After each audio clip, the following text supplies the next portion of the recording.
Namaskar, welcome at English Study. I am Rekha Gupta. Ensure your selection with Focus 3. This is the series of 10 questions in which we will do detailed study of every question. Let us see the first question of today's video. Before this, please video को like और share करें and do not forget to subscribe the channel. Question number 1. The Forest of Arden appears in As You Like It.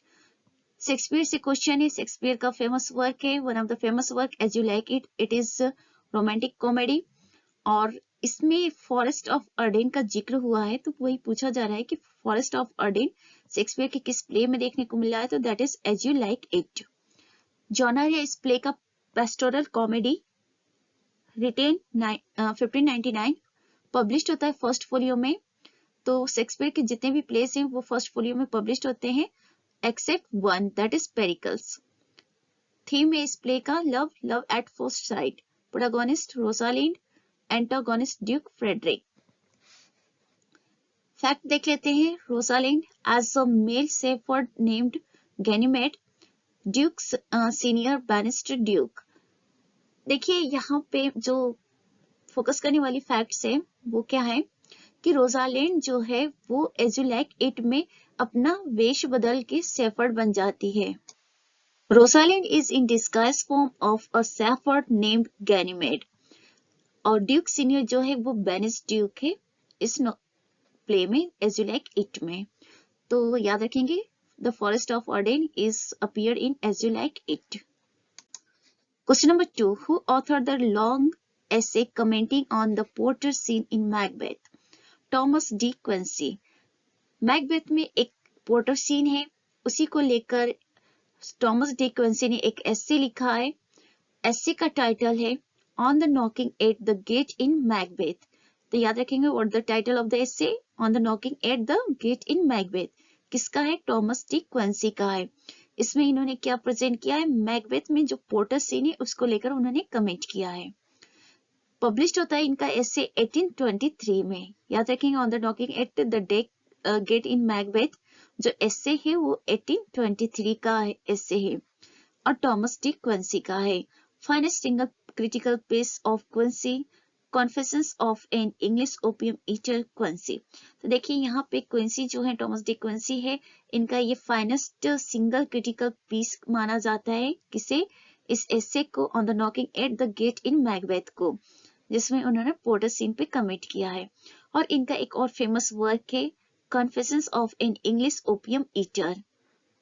तो याद रखेंगे ये सारी चीजें. Question number 3. Who said the hero of Shakespeare's great classical trilogy is Rome? Wilson Knight. किसने कहा है कि the hero of Shakespeare's great classical trilogy is Rome? तो इट इज विल्सन नाइट. इनका एसे है the wheel of fire. Wilson Knight का famous essay है the wheel of fire और इसी में इन्होंने शेक्सपियर को लेकर एनालिसिस की है. पब्लिश्ड होता है इनका द व्हील ऑफ फायर 1930 में. इनका मास्टर वर्क है, विल्सन का मास्टर वर्क है the wheel of fire. Published होता है 1930 में और इसमें ये शेक्सपियर के लिए कमेंट करते हैं the hero of Shakespeare's great classical trilogy is Rome, Wilson Knight. Question number 4. Which of Claudius and Laertes' traps for Hamlet succeeds in killing him? तो इसमें दिखाया जा रहा है कि हैमलेट जो है कैसे क्लॉडियस को का मर्डर करने में वो सफल होता है. तो what he used for that? He used the poisoned sword. तो याद रखेंगे हैमलेट जो है पॉइजन स्वॉर्ड यूज करता है टू किल क्लॉडियस. बट यहाँ पे यूपीएचएससी जो कमीशन है इन्होंने द पॉइजन शॉर्ड नहीं बल्कि द पॉइजन डेगर को क्या बनाया है? सही ऑप्शन बनाया है. तो याद रखेंगे दोनों ही चीज याद रखिएगा कि the poison sword is the right answer, but according to UPHSC commission the poison dagger option इन्होंने सिलेक्ट माना है. Hamlet in a fury runs Claudius through with the poison sword and forces him to drink down the rest of the poisoned wine. देखिए इसमें क्या होता है, Hamlet जो play है शेक्सपियर की वन ऑफ द ट्रेजेडी है और उसमें हैमलेट नाम का जो कैरेक्टर है वो अपने अंकल क्लॉडियस से बदला लेना चाहता है, अपने फादर के डेथ का बदला लेना चाहता है और उसके लिए वो पॉइजन स्वॉर्ड लेकर पीछे दौड़ता है क्लॉडियस की उसे मारने के लिए और उससे फोर्स करता है कि वो पॉइजन वाइन जो है ड्रिंक करे और किसके कैसे फोर्स करता है, पॉइजन शॉट लेकर उसे डराता है कि तुम पी जाओ अदरवाइज मैं तुम्हें मार दूंगा। तो क्लॉडियस इस तरह से चिल्लाते हुए उसके डेथ हो जाती है, हेल्प के लिए मदद मांगता है, हेल्प के लिए ट्राई करता है, but who will help, no one, because he did wrong before and that is why he was punished by Hamlet. Next question, it's question number 5. To which festival does the title of the play Twelfth Night refer? The Eve of Epiphany. Twelfth Night is the romantic comedy of Shakespeare. और इसका जो title है twelfth night, कहाँ से बोरो किया Shakespeare ने, तो उन्होंने बोरो किया द ईव ऑफ एपिफैनी से। What is the eve of Epiphany? It is a kind of festival, ये एक तरह का फेस्टिवल है, क्रिश्चियन लोगों का ये फेस्टिवल है, द ईव ऑफ एपिफैनी। ये कब सेलिब्रेट होता है? Twelfth night also known as Epiphany eve is a Christian festival on the last night of the 12 days of Christmas, marking the coming of Epiphany. तो जब क्रिसमस का celebration होता है तो उसके 12वें दिन, ठीक है, उसके 12वें दिन क्या होता है, 12वें दिन की जो लास्ट नाइट होती है उस दिन the eve of Epiphany festival celebrate किया जाता है। और इस द ईव ऑफ एपिफैनी को ट्वेल्थ नाइट के नाम से भी जाना जाता है, बिकॉज ये क्रिसमस के 12वें दिन मनाया जाता है, 12 डेज मनाया जाता है, इसलिए 12 डेज में मनाने की वजह से इसका ये नाम पड़ गया है ट्वेल्थ नाइट। तो यहीं से शेक्सपियर ने अपना जो टाइटल है ट्वेल्थ नाइट प्ले के लिए बोरो किया है। Twelfth night what is romantic comedy है, इसको लिखा शेक्सपियर ने 1601-2 में। इसमें जो मेन कैरेक्टर्स हैं वो है वियोला और सेबेस्टियन, ये दोनों ट्विंस हैं, ब्रदर एंड सिस्टर हैं, ट्विंस हैं, और ये अपना अपना जो अलग अलग ये दोनों एक दूसरे से बिछड़ जाते हैं, बाद में इनकी मुलाकात होती है। तो ऐसे आपने बहुत सारे फैक्ट्स देख रहे हैं और फैक्ट्स ही इस सीरीज में लेकर आना है आप लोगों के लिए, जो एग्जाम्स के पर्पज से बहुत इंपॉर्टेंट है। और ये सारे जो क्वेश्चंस इसमें आपको पूछे जा रहे हैं, बताए जा रहे हैं, डिस्कस किया जा रहा है, ये सभी किसी न किसी एग्जाम में पूछे जा चुके हैं। दैट इज वाई यहाँ पे आपको दिया जा रहा है कि ये इंपॉर्टेंट क्वेश्चन से you should know this. Question number 6, who of the following were the predecessors of William Shakespeare? तो यहाँ पे क्वेश्चन है कि शेक्सपियर के प्रीडेसेसर के रूप में कौन जाना जाता है? तो प्रीडेसेसर्स जो है शेक्सपियर के वो है यूनिवर्सिटी वेट्स। अब ये यूनिवर्सिटी वेट्स किन के लिए यूज किया जाता है? तो let us see. University wits के रूप में फेमस है Christopher Marlowe, Robert Greene, Thomas Nashe, ये तीनों जो है कैम्ब्रिज यूनिवर्सिटी से स्टडी किए हैं। नेक्स्ट है Thomas Lodge, George Peele, John Lyly, ये लोग ऑक्सफोर्ड से स्टडी किए हैं। And the one more is Thomas Kyd, जिन्होंने इनमें से किसी यूनिवर्सिटी से स्टडी नहीं किया, इवन दो इनका नाम इंक्लूड है यूनिवर्सिटी वेट्स में। तो ये सारे जो 7 राइटर्स हैं ये शेक्सपियर के कंटेम्प्रेरीज भी हैं और इनके प्रीडिसेसर्स भी हैं। तो याद रखेंगे शेक्सपियर के ये प्रीडिसेसर्स होने के साथ साथ कंटेम्प्रेरीज भी हैं। नाम फिर से देख लीजिए, Christopher Marlowe, Robert Greene, Thomas Lodge, George Peele, John Lyly, Thomas Kyd, और ये सभी अपने आप में फेमस राइटर हैं। रॉबर्ट ग्रीन ने तो शेक्सपियर पे कमेंट भी किया था, you better know that the comment is an upstart crow. Marlowe Shakespeare के साथ कोलैबोरेशन में कुछ वर्क्स लिख रखे हैं। तो मार्लो और शेक्सपियर के बीच में ऐसा माना जाता है कि इन दोनों लोगों ने कोलैबोरेट करके कुछ वर्क्स लिखे हैं, दोनों लोगों ने कुछ प्लेस लिखे हैं, और इस वजह से शेक्सपियर ने अपने work as you like it में मार्लो के लिए होमेज दिया है।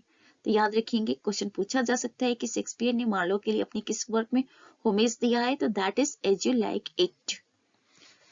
तो बहुत इंपॉर्टेंट फैक्ट्स डिस्कस हुए हैं क्वेश्चन नंबर 6 में। Now let us move to question number 7. What is it? Who was the critic stated about Shakespeare that he was the man who of all modern and perhaps ancient poets had the largest and most comprehensive soul? तो ये Shakespeare के बारे में किसने इस तरह से criticise किया है? तो that is John Dryden. John Dryden का क्रिटिसिज्म है शेक्सपियर के बारे में, he was the man who of all modern and perhaps ancient poets had the largest and most comprehensive soul. तो ये जॉन ड्राइडन का कमेंट है शेक्सपियर के लिए। जॉन ड्राइडन ने ये कमेंट शेक्सपियर पे कहाँ पे किया है, तो अपने एसे में किया है, that is essay of dramatic पोएजी। तो जॉन ड्राइडन का ये फेमस वर्क है एसे ऑफ ड्रामेटिक पोएजी, ये क्रिटिसिज्म है इनका। 1668 में ये वर्क पब्लिश्ड होता है और इसी में शेक्सपियर के लिए इस तरह से इन्होंने कमेंट किया है। ड्राइडन एंड सैमुअल जॉनसन, इन दोनों लोगों का मानना है कि शेक्सपियर ने क्या कर दिया है, जो इंग्लिश लैंग्वेज है उसमें फॉल्स वीट पन्स और एम्बिग्यूटी का यूज करके लैंग्वेज को करप्ट कर दिया है। तो कहीं ना कहीं शेक्सपियर की तारीफें भी होती हैं, शेक्सपियर की कमियों के बारे में कहा जाता है, और जहां तक ये जो ब्लेम है शेक्सपियर के ऊपर लग रहा है, आई थिंक शेक्सपियर इन सब चीजों को फॉलो करता तो शायद शेक्सपियर के जो डायलॉग्स हैं प्लेस के वो उतनी पॉपुलर नहीं होती हैं। तो कहीं ना कहीं इन सब चीजों को अवॉइड करने के पीछे शेक्सपियर का आई थिंक ये टारगेट होगा कि to popularise the place among the common people of his period. John Dryden restoration period को बिलोंग करते हैं। ये फर्स्ट पोएट लॉरेट है इंग्लैंड के, और ये 1668 में पोएट लॉरेट बने थे। तो जॉन ड्राइडन की 1668 को याद रखिएगा, 1668 में ये फर्स्ट पोएट लॉरेट भी बनते हैं, और इसी ईयर में इनका जो एसे ऑफ ड्रामेटिक पोएजी ये भी पब्लिश्ड होता है। किसका? जॉन ड्राइडन का। तो यहाँ पे क्वेश्चन नंबर 9 नहीं, क्वेश्चन नंबर 8 होगा, मतलब मीन्स यहाँ पे 8 होना चाहिए। तो देख लीजिए फिर भी। Who has spoken following lines in Shakespeare's Macbeth? Methought I heard a voice cry, sleep no more Macbeth, does murder sleep, the innocent sleep. बस ये मतलब 9 और 8 लिखने में कंफ्यूजन हो गया है। तो यहाँ पे क्वेश्चन पूछा जा रहा है शेक्सपियर के मैकबेथ प्ले से कि मैकबेथ में कौन ये स्पीच जो है बोलता है, methought I heard a voice cry, sleep no more Macbeth, does murder sleep, the innocent sleep. तो ये मैकबेथ ही बोलता है। Macbeth is the protagonist of the play Macbeth, और मैकबेथ का ही ये स्टेटमेंट है। जब ये डंकन का मर्डर करता है तो उसको इस तरह के सपने आते हैं जिसमें वो इस तरह, सपने क्या मतलब इस तरह का एक डर उसके माइंड में क्रिएट होता है, और ऐसा उसको सुनाई देता है कि कोई उसे बोल रहा है, sleep no more. Macbeth spoke this line after committing the murder of King Duncan. तो मैकबेथ क्या करता है, बता ही दिया गया आपको कि जब किंग डंकन का वो मर्डर करता है तो उसके बाद उसे ये लाइन जो है वो बोलता है आउट ऑफ फियर, तो डर की वजह से। कौन? Macbeth. Three witches tell the Scottish general Macbeth that he will be the king of Scotland. Macbeth में एक्चुअली क्या होता है, मैकबेथ कोई वॉर जो है वो जीत कर आ रहा होता है, तो किंग डंगर बहुत खुश हो जाते हैं, उसकी पोस्ट को बढ़ा देते हैं। But three witches on the way Macbeth से मिलते हैं, और थ्री विचेस मैकबेथ को, जो कि उस समय मैकबेथ स्कॉटिश जनरल होता है, उसके लिए एक प्रेडिक्शन करती है थ्री विचेस की वो भविष्य में मैकबेथ फ्यूचर में स्कॉटलैंड का किंग बन जाएगा। अब इस बात को मैकबेथ जाकर अपनी वाइफ लेडी मैकबेथ को बता देता है, और जब लेडी मैकबेथ इस बात को जान जाती तो लेडी मैकबेथ के अंदर लालच आ जाता है कि अरे वो राजा बन जाएगा तो सी विल बी क्वीन, और इस तरह से लेडी मैकबेथ इंकरेज करती है मैकबेथ को। और किंग डंकन जब मैकबेथ के यहाँ डिनर के लिए, सफर के लिए आता है, तो लेडी मैकबेथ को प्रोवोक करती है कि he should kill the king Duncan, और इस वजह से मैकबेथ अपनी वाइफ के बात में आकर क्या कर देता है, किंग डंकन का मर्डर कर देता है। और लेटर ऑन एक तरह से सिविल वॉर क्रिएट हो जाता है मैकबेथ के अगेंस्ट, क्योंकि सबको डाउट होता है कि इट वाज मैकबेथ जिसने डंकन का मर्डर किया है। और इसी वजह से इन द लास्ट ऑफ जो प्ले का लास्ट है उसमें क्या होता है, मैकडफ मैकबेथ को मार देता है, और इस तरह से ये प्ले एंड होता है। तो याद रखेंगे मैकबेथ ने ही ये जो सेंटेंस है वो बोले हैं, methought I heard a voice cry, sleep no more, Macbeth does murder sleep, the innocent sleep, क्योंकि किंग डंकन उस समय सो रहा होता है तभी मैकबेथ उसका मर्डर करता है। तो इसीलिए इस तरह की चीजें उसे डर की वजह से वो अटर करता है। क्वेश्चन नंबर 8 मीन्स ये क्वेश्चन नंबर 9 होगा, बस सीक्वेंस राइट करने में इधर उधर हो गया है। Which Shakespearean character has spoken these lines? तो अगेन यहाँ पे शेक्सपियरियन कैरेक्टर से क्वेश्चन है, life's but a walking shadow, a poor player that struts and frets his hour upon the stage and then is heard no more.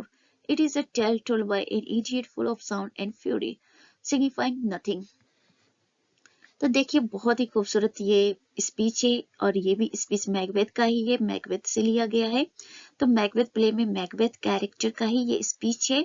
In this pivotal speech, Macbeth uses theater imagery to metaphorical compare life to a play on stage.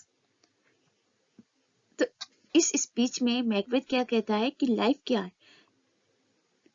Stage पे perform होने के लिए, means जो life है वो stage की तरह है, थिएटर स्टेज की तरह है। मैकबेथ जो प्ले है वो डार्क एंड ब्लडी प्ले है, विच क्राफ्ट है, इसमें सुपरनेचुरल है, एम्बिशन है, ये एम्बिशन की स्पेलिंग फिर से मिसप्रिंट हो गई तो इसको सही कर लेंगे। ये सभी चीजें मैकबेथ में आपको देखने को मिलता है। साउंड एंड फ्यूरी, ये किसका वर्क है, अमेरिकन ऑथर का वर्क है, याद रखेंगे। Question number 10. Which play of Shakespeare is a pastoral romance? As You Like It. तो यहाँ पे क्वेश्चन है, जो फर्स्ट क्वेश्चन था वो भी As You Like It से ही था और जो लास्ट क्वेश्चन है इस वीडियो का वो भी As You Like It से ही है। तो यहाँ पे क्वेश्चन ये है कि शेक्सपियर का वो कौन सा प्ले जो पेस्टोरल रोमांस के रूप में जाना जाता है। तो फर्स्ट क्वेश्चन में डिस्कस किया जा चुका था कि this is As You Like It, जो कि पेस्टोरल रोमांस है। पेस्टोरल मीन्स क्या होता है, डीलिंग विथ शेफर्ड्स और रूरल लाइफ। तो जहाँ पे शेफर्ड और रूरल जो लाइफ होती है, विलेज लाइफ होती है, कंट्रीसाइड की लाइफ होती है, उसके बारे में जो भी वर्क डील करता है उसे पेस्टोरल कहा जाता है। इसको लिखा गया था 1599 में और फर्स्ट फोलियो में ये पब्लिश होता है 1623 में। Rosalind, Orlando, Touchstone, Celia, love is, ये सारी जो है ना कुछ important character. Rosalind is the protagonist of this play as you like it. Touchstone से रिलेटेड क्वेश्चन पूछा जा चुका है कि ये किस प्ले में है, तो ये एज यू लाइक इट में है। और what is the centre theme of the play, that is love. This is all about for today's video. Please video को लाइक और शेयर करें, do not forget to subscribe the channel. Thanks for watching, be happy, keep smile, don't forget to subscribe.